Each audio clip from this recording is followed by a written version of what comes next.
My channel, welcome to another exciting blog. আজকে হচ্ছে সরস্বতী পুজো। গতবার তো আমি শিলচরে ছিলাম সরস্বতী পুজোতে, বাট সরস্বতী পুজোতে আগে আমি সবসময় মানে স্কুলে যেতাম, তারপরে তো আমি অনেকবার গিয়ে আমার স্যারের ঘরে অঞ্জলি দিয়েছি। তো এই বছর একটু ডিফারেন্ট ফিলিং। কাল রাতে আমার খুব কেমন একটা করছিল, জানি না। সো আজকে সকাল সকাল আমাদের এখানে নিয়ে একজনের ঘরে তো যাচ্ছি, মানে আমি আরেকজনের সাথে করে। সো ভাবলাম ব্লগটাকে এখান থেকে স্টার্ট করি, যতটুকু পারবো আমাদের সাথে শেয়ার করবো। এখন সকাল কটা বাজে, 8টা মতো বাজে। আমি স্নান টান করে রেডি হয়ে গেছি। সো চলো আজকে ব্লগটাকে এখান থেকে স্টার্ট করি।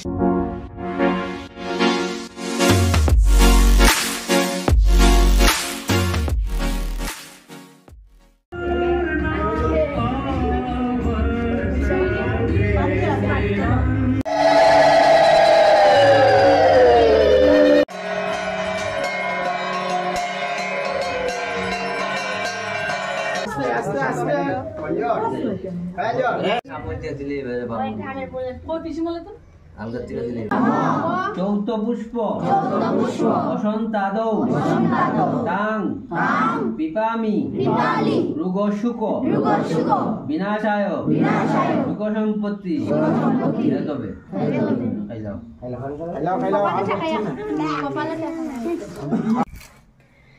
সো গাইজ ঘরে চলে এসেছি, ওইখানে অঞ্জলি দিয়ে প্রসাদ খাইনি, কারণ আজকে যেহেতু সোমবার শিবও স্নান করাতে হবে।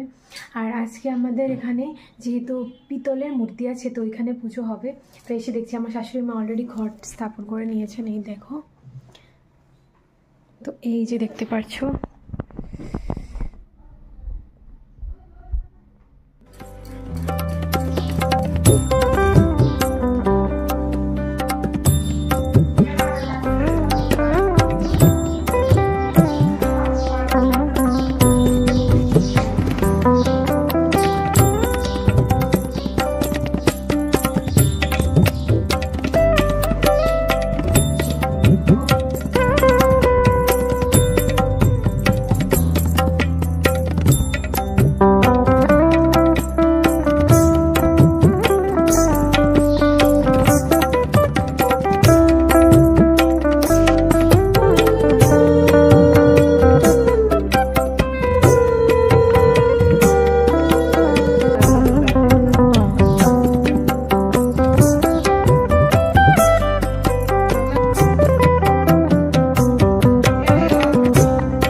এখন আবার যাচ্ছি, প্রসাদ খাওয়া হয়নি আগে, আর যজ্ঞেরও মানে হোমের যে ফোঁটাটা ওটাও নেওয়া হয়নি।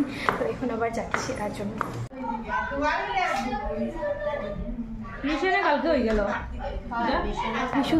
বিশুদ্ধ পঞ্জিকার মধ্যে কালকেই তো হয়ে গেছে। সরস্বতী পুজোর কোনো প্ল্যানই ছিল না।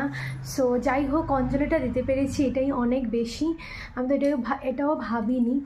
তো গিয়ে অঞ্জলি দিয়েছি। আর এখন রুমের অবস্থা খুব খারাপ, এখন ড্রেসটা চেঞ্জ করে গিয়ে আমার শাশুড়ি মাকে হেল্প করবো একটু। উনি রান্না মানে বসিয়ে দিয়েছেন। আমার রুমের কন্ডিশন খুব খারাপ। এই হচ্ছে রুমের কন্ডিশন, মানে সব কিছু দেখতে পাচ্ছ উলট পালট, বিছানাটা পর্যন্ত গোছানো হয়নি। আমি সকালবেলা তাড়াহুড়ো করে চলে গেছি, এসে ভেবেছি একটু ফটো উঠবো, এসে দেখি ও ঘরে নিয়েও চলে গেছে। তো আমার ফটো ওঠাও হয়নি, ট্রাইপডটা একটু ইউজ করেছিলাম, এগুলো দিয়ে হয় না তেমন। সো চলো এখন ড্রেসটা চেঞ্জ করি। এইটা আমি পরেছিলাম, আমার কি বলে গয়না পরতে শাড়িটা পরেছিলাম, গয়না পরতে ওইটা পরেছি আজকে, মানে হলুদে লালে আছে, একটু ভালো লাগে পুজোবার, মানে পুজোতে এই ধরনের কালার পরলে ভালো লাগে। সো এটাই পরেছিলাম।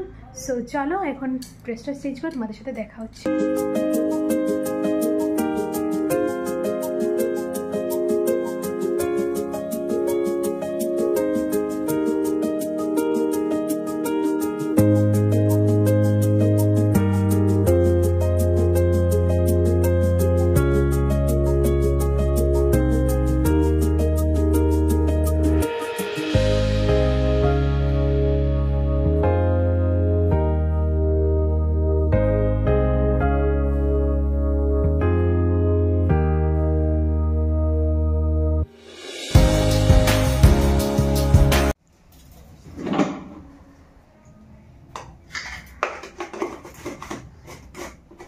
ये खाला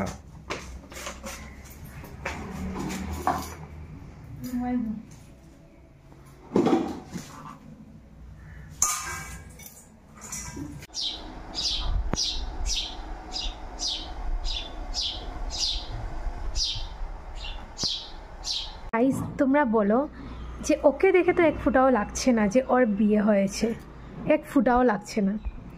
আর আমাকে দেখে দেখো মনে হচ্ছে যে আমি বিয়ে করে নিয়েছি, কারণ আমার মাথায় পুরো ড্রেসটার কথা আমি বলছি না, ড্রেস তো আমি পরেছি ঠিকই আছে, সিঁদুর হাতে শাখা এইগুলো জিনিস না একদমই ঠিক না, একদমই ঠিক না। ও মানে ছেলেটার জন্য কিছু থাকা উচিত ছিল যে বোঝা যাবে যে ওর বিয়ে হয়ে গেছে, ওর কিচ্ছু। তুমি আমার একটা বড় ফোটা লাগাই বলো। দেখো আজকে থেকে এই কাপগুলো ওপেন করছি, মানে কাল থেকে খাবো এগুলোতে, চা খাবো অবভিয়াসলি। তো এটা হচ্ছে দীপঙ্কর দিয়েছে আমাকে। তোমরা যদি এই ধরনের কাপ চাও তাহলে কিন্তু ওর সাথে কন্ট্যাক্ট করতে পারো, আমি এখানে নাম্বার দিয়ে দেব।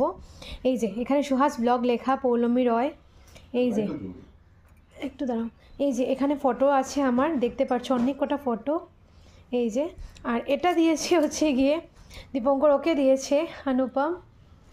আচ্ছা যাই হোক, ও একটা চ্যানেল খুলেছিল, ওইটার নাম ছিল ইনসাইড স্টোরি, যদিও ও করছে না এখন, আমি মানে জোর করে খুলিয়েছিলাম আর কি। ওর যেহেতু রান্না বাড়া করে খুব বেশি, তো আবার স্টার্ট করবে। এই যে পিক্সিও আছে এটার মধ্যে, দেখতে পাচ্ছ, দাঁড়াও। তো আবার আসছে আমাদের ইনসাইড স্টোরি, ভালো ভালো কি বলে ইয়ে নিয়ে, রান্নার রেসিপি নিয়ে। তোমরা যখন ওপেন হবে তোমাদেরকে আমি লিঙ্ক শেয়ার করে দেবো। আর হ্যাঁ ইউটিউবে তো আছে। আর এই দেখো এখানে আমরা একটা গিফট আনবক্স করেছি, লাইট জ্বলছে খুব সুন্দর। কি গো মানে কেরম গিফট পেয়েছো সেটা বলো। এটা ভালোই আছে, তোমার ওই যে একটা কেটেল, ও ওয়াও এটা নাইস, 6টা কাপ, এটা খুব সুন্দর কিন্তু কেটেল সেট খুব সুন্দর আছে এটা। কিছু কিছু গিফট পেয়েছো যেগুলো এগুলো তুমি মানে এক্সপেক্টেড ছিল, মানে এক্সপেক্টেড বাটি সেট তো কমন, বাটি সেট তো এইগুলো নিয়ে আমরা মিম শুনেছি, এখন নিজে বাটি সেটের কত মিম শুনলাম, এবার মানে ফাইনালি এক্সপেরিয়েন্স করলাম নিজে বাটি সেট। এই যে ফেমাস বাটি সেট, এই যে ফেমাস বাটি সেট, ওজি ম্যান ওজি বাটি সেট। এখন অনেক কিছু রয়েছে খোলার বাকি। আমরা সেদিন শাড়ি খুলেছিলাম কয়েকটা, একটাও ভালো পাইনি কিছু, মানে জাস্ট একটা দুটো হবে, কিছু না। এখন দেখি এটা কি এসছে, what is this? Celebration wall clock. No finally আমাদের এই রুমে একটা ওয়াল ক্লক ছিল না, বা এটা খুব সুন্দর, কৃষ্ণ এটা খুব সুন্দর, এটা লাগাবো ঘরে। মানে আমার এই রুমে একটা ঘড়ি নেই, ঘড়িটা মানে ছোট আছে, আমার বড় ঘড়ি হইলে ভালো হয়। দেখে নেবো আর কিছু পেয়েছি যদি। স্টিল এটা রাখি, এটা সুন্দর। কত ঘড়ির মধ্যে 10টা 10 কেন থাকে? No idea. সব দেখবা ম্যাক্সিমাম ঘড়ির মধ্যে 10টা 10 বাজে থাকে। কেন এটা কইলাও? মানে ঘড়ি যখন ইনভেন্ট হয়েছিল তখনও টাইম 10টা 10 আছিল। ও আচ্ছা, এটার লাগে সুন্দর গিফট পেয়েছি, আদি যোগী, খুব সুন্দর। এটা খুলো, এটা লাগাবো আমরা কোনো একটা জায়গায়, কারণ আমার বর খুব বেশি শিব ভক্ত, আর এটা যেহেতু পেয়েছে সো এটাকে তো লাগাতেই হবে। কালকে রাইতে তোমার গাড়ির মধ্যে আদি যোগী স্ট্যাচুটা দেখছিলাম যে ইয়োরটা, হ্যাঁ ভালো লাগছিল দেখতে। ফাইনালি শিব বাবা শুনে নিয়েছেন তোমার কথা। না আমার তো ইচ্ছা, আমারও যখন তুমি গাড়িটা দিবা। গিফটের নামে কত কি না আসে, তোমরা দেখো একবার। খোলো না, এটা খোলো, লাগিয়ে দিয়েছো কেন? এটা অলরেডি কারো বিয়েতে পাওয়া গিফট, মানে এটা প্যাক, মানে পুরো প্যাক। এই দেখো এখানে কিছু লেখা ছিল, তারপর এই দেখো কালো কালো দাগ, মানে মনে হয় ফ্ল্যাটে মনে হয় তোমাদের শিলচরে মনে হয় ভাসিয়ে দিয়েছিল তখন। এটার ভিতরে পুরো আমি শিওর এটার ভিতরে বাটি সেট ছাড়া কিছু হবে না। বাটি সেট এই পেপারটা করতে গা ভাইলাম, তো এটা চিন্তা, পেপারটা তো আগের প্যাক করা, এটা তুমি দেখে বুঝতে পারছো না? দেখো আমি বললাম না। কে গো তোমরা, কে এটা দিয়েছো গো? বাহ বাম্পার। যে দিয়েছো একটু কমেন্ট করবে তো যদি দেখে থাকো।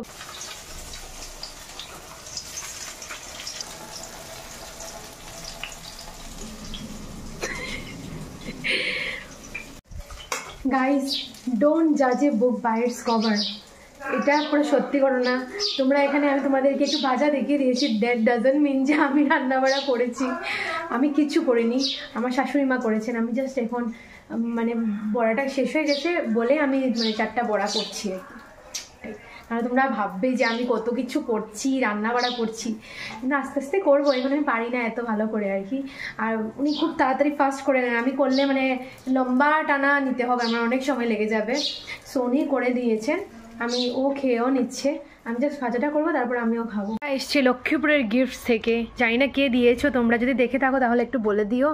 ভীষণ সুন্দর হয়েছে, আমি একটা ঘড়ির জন্য ওয়েট করছিলাম। এই যে ফাইনালি বাহুবলী। গাইস কিচ্ছু করে নিও, আমি সব কিছু গুছিয়ে দিয়েছি।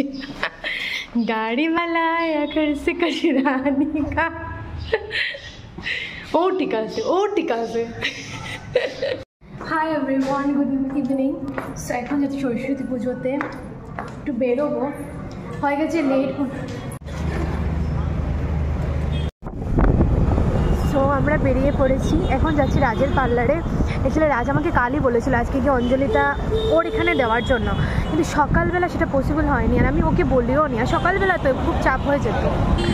সো বিকেলবেলা বলেছি ওকে যে এরকম এরকম যাবো বলে, রাজ বলেছিল যাওয়ার জন্য। তো ও সাডেনলি বললো যে ঠিক আছে চলো যাওয়া যাক, আর শঙ্কুবাইও আছে ওইখানে, তো একটু গল্প হয়ে যাবে। তো সেই ভেবে আর কি যাচ্ছি, না হলে আমার তো কোনো প্ল্যানই ছিল না। আমি ভেবেছিলাম যে এই বছর আর সরস্বতী পুজোতে বেরোনোই হচ্ছে না। আর দুপুরবেলা দেখলেই তোমরা ব্লগে অনেকটা কাজকর্ম করে পুরো টায়ার্ডও হয়ে গেছিলাম। তারপরে ও যেমনি বললো আমি তো মানে চটজলদি রেডি যাওয়ার জন্য। যাওয়ার মেইন কারণ যাওয়ার মেইন কারণ তো হচ্ছে কি খিচুড়ি খাওয়ার জন্য। খিচুড়ি স্বাদ হয়েছে শুনে তুমি পাগল দেখতে। হ্যাঁ এক্স্যাক্টলি, আমি খিচুড়ি খাওয়ার জন্য দুপুরবেলাও আমি খিচুড়ি মানে খেতে চেয়েছিলাম আর কি। বলে ভেবেছিলাম আমার শাশুড়ি মাকে বলবো, কিন্তু এসে দেখি উনি অলরেডি ডাল বসিয়ে দিয়েছেন। আজকে তো আমাদের ভেজ মানডে যেহেতু, আর সরস্বতী পুজো, তো এখন মেইন রিজনটা হচ্ছে আমি খিচুড়ি খাওয়ার জন্য যাচ্ছি। হ্যাঁ অবশ্যই ঠিক।